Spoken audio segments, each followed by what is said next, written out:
రైతునెత్తున survey పిడుగు వేసింది రాష్ట్ర సర్కార్.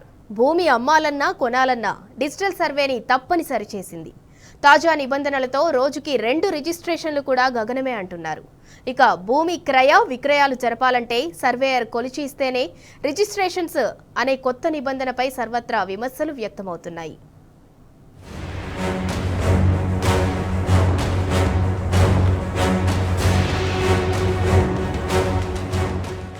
రాష్ట్ర ప్రభుత్వం అమలు చేయనున్న భూభారతి చట్టం రైతుల పాలిట పిడుగుగా మారుతున్నది.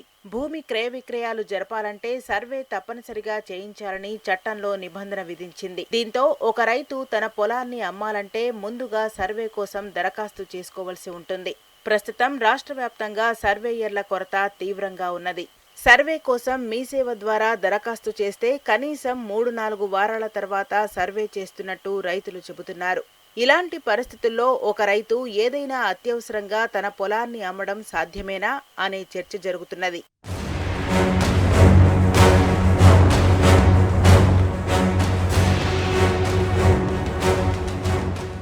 ప్రస్తుతం రాష్ట్రంలో 812 రెవెన్యూ మండలాలున్నాయి. ప్రభుత్వం మండలానికి ఒక సర్వేయర్ను కేటాయించింది ప్రభుత్వం.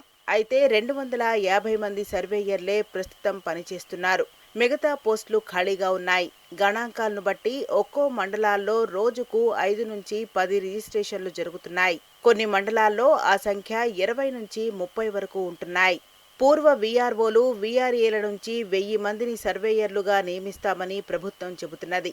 అయితే వీరు సైతం అందుబాటులోకి వచ్చినా మండలానికి 2 సర్వేయర్లు మాత్రమే ఉంటారు. అయితే ఒక సర్వేయర్ రోజుకు సగటున 1-2 భూముల సర్వే మాత్రమే చేయగలుగుతారని చెబుతున్నారు. ఈ లెక్కన రోజువారీ డిమాండ్ను తట్టుకోవడం కష్టమేనని నిపుణులు చెబుతున్నారు.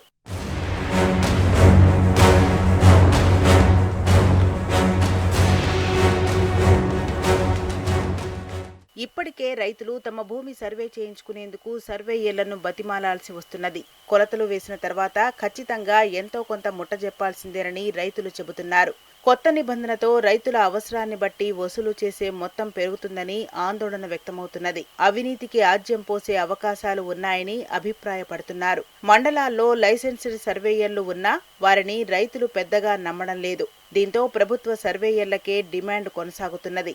ఇలా కొత్త నిబంధనలతో రైతులు అత్యవసరంగా భూమిని అమ్ముకునే పరిస్థితి లేకపోవడంతో పాటు రోజుల పాటు ఎదురుచూసే అవస్థ తప్పదని పేర్కొంటున్నారు.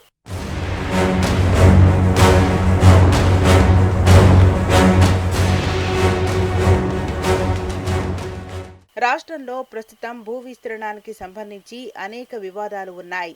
ఒక రైతు తన పొలాన్ని సర్వే చేయించే సమయంలో భూమి ఎక్కువగా వచ్చినా తక్కువగా వచ్చినా దానిని ఏం చేస్తారనే దానిపై చట్టంలో స్పష్టత లేదు. ప్రభుత్వ భూములు పట్టాలపై ఏం చేస్తారనేది కూడా స్పష్టత లేకుండా పోయింది. సర్వీస్ నిబంధనలపై స్పష్టత లేకపోవడంతో పూర్వ వీఆర్ఓలు, వీఆర్ఎంలు సర్వేయర్లుగా చేయటానికి వెనుకంజ వేస్తున్నారు. ఇప్పుడు సర్వేయర్లుగా వస్తే ఆ సర్వీస్ను కొనసాగిస్తారా లేదా మళ్లీ మొదట్నుంచి ప్రారంభించాల్సి వస్తుందా అని సందేహిస్తున్నారు. ఈ నేపథ్యంలో కొన్నాళ్ల పాటు ఎదురుచూసిన తర్వాతే ఆప్షన్లు ఇవ్వాలని భావిస్తున్నట్టు రెవెన్యూ వర్గాల్లో చర్చ జరుగుతున్నది.